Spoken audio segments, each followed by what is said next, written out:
দুর্যোগপূর্ণ আবহাওয়ায় এইচএসসি পরীক্ষা নেয় সায়েন্স ল্যাবে অবরোধ করেছে শিক্ষার্থীরা। সেখানে আছেন আমাদের সহকর্মী শেখর আজাদ, আমরা তার সঙ্গে সরাসরি যুক্ত হচ্ছি।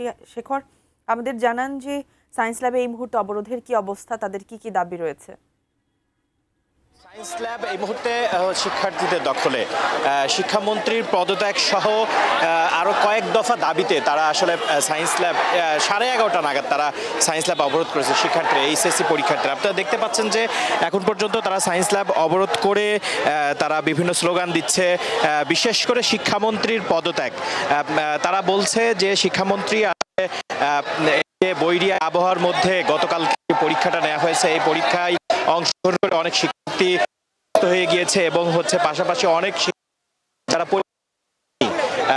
এবং তারা একটি বিষয় যারা আন্দোলন করছে, আন্দোলনকারীদের আসলে নির্দিষ্ট করে এখন পর্যন্ত তারা কয় দফা দাবি সেটা আসলে বলেনি, তবে একটি দফা একদমই পরিষ্কার এবং তারা স্লোগানেই সেটা বলছে যে শিক্ষামন্ত্রী এক দফা এক দাবি শিক্ষামন্ত্রী পদ।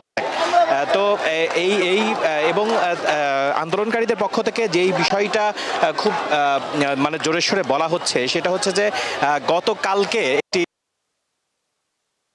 জানেন যে ভাইরাল হয়েছে, সেই ভাইরালে ভিডিওতে শিক্ষামন্ত্রী শিক্ষার্থীদেরকে ফার্মের মুরগি বলে বলেছেন এবং তারা বলছে যে তোমরা তো ফার্মের